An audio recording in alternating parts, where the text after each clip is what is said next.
Bismillahirrahmanirrahim. Assalamu alaikum. My name is Yasser Hassan Jokyo and I am lecturer at Benazir Bhutto Law College, Sharafah. Today my topic is public international law definition. International law means those laws governing the legal relation between states or nations. وہ قانونی تعلقات یا معاہدے جس کے ذریعے nations جو ہیں وہ آپس میں ایک دوسرے کے ساتھ روابط رکھتی ہیں یا آگے چلتی ہیں، انہیں پبلک انٹرنیشنل لا کے ڈیفینیشن میں لاتے ہیں۔ پبلک انٹرنیشنل لا کی جو ٹرم ہے اس کی اوریجن جو ہے وہ was first coined by the Jeremy Bentham in 1780 میں۔ انہوں نے جو ہے اس کو سب سے پہلے ٹرم کو یوز کیا اور وہ اپنی ڈیفینیشن میں کہتے ہیں کہ دا لا آف نیشنز اور international law is the name for the body of customary and treaty rules which are considered legally binding by civilized states in their intercourse with each other۔ جو بھی ممالک آپس میں جو روابط رکھتے ہیں سٹیزن شہری لیول پہ، وہ ایک لیگل بائنڈنگ کے طور پہ، قانونی طور پر ایک دوسرے کے ساتھ جڑے ہوئے ہوتے ہیں۔ اوپینیم کی ڈیفینیشن کے بعد ہوگو گروٹیس جو ہیں، جو کہ ڈچ اسکالر تھے، انہوں نے 1583 سے لے کر 1645 تک پہلے انٹرنیشنل لا کے مصنف تھے وہ، اور ان کی تصانیف جو تھی وار اینڈ پیس پر، انہیں جو ہے فادر آف انٹرنیشنل لا کا بھی اعزاز دیا گیا، اور انہوں نے امن کے ذریعے ریاستوں کے درمیان جو جھگڑے کے حل تھے ان پہ گفت و شنید اور ان سے کہ حل کے بہتر جو آپشن تھا اس کو سراہا بہت۔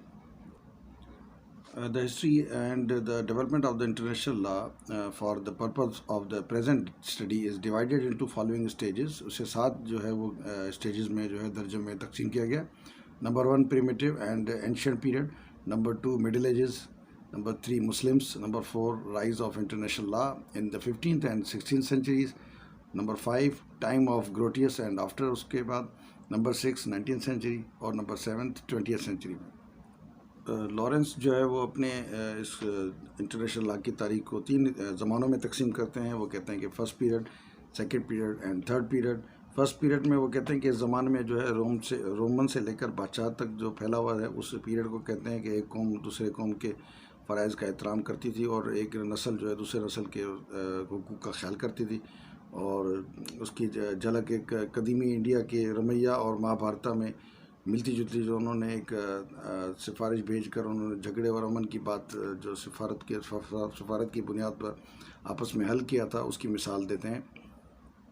دوسرا زمانہ وہ رومن بادشاہ سے لے کر اور تحریک اصلاح عیسائیت تک کا جو حکومت کا پیریڈ تھا، ریفارمیشن، وہ اس میں سیکنڈ پیریڈ کو داخل کرتے ہیں۔ اور تیسرے پیریڈ میں جو اصلاح عیسائیت سے لے کر ایک تک لارنس نے اشارہ کیا کہ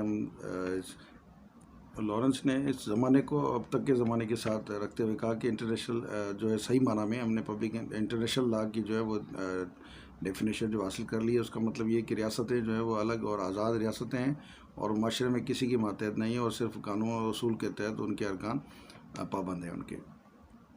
kinds of public international law کے دیکھے جائیں تو اس کی 3 قسمیں ہیں۔ Number 1 public international law, number 2 private international law, اور تیسری جو ہے سپرا نیشنل لا ہے۔ اس میں پہلی میں اس کا تعلق جو ہے خود مختار اقوام جو ہیں وہ ان کے آپس میں تعلقات اور معاہدوں کو ذکر کیا گیا، پبلک انٹرنیشنل لا اس کا وجود میں آتا ہے۔ نمبر 2 پرائیویٹ انٹرنیشنل لا، یہ پبلک انٹرنیشنل لا سے الگ ہے کیونکہ یہ پرائیویٹ پرسن کے مسائل کو حل کرتی ہے۔ اور نمبر 3 یہ ہر انٹرنیشنل لا کی شکل ہے جو کہ خود مختار ریاست قوموں کے حقوق کے حدود کا تعین کرتی ہے۔ سورسز آف انٹرنیشنل لا میں دیکھے جائیں تو اس میں آرٹیکل 38 جو ہے انٹرنیشنل کورٹ آف جسٹس بیان کرتے ہیں، اس میں نمبر 1 ٹریٹیز آتی ہے، نمبر 2 کسٹمز آتا ہے، number 3 general principles of law, number 4 judicial decision, اور نمبر 5 جورسٹک ورکس آتا ہے، اس میں شامل ہے۔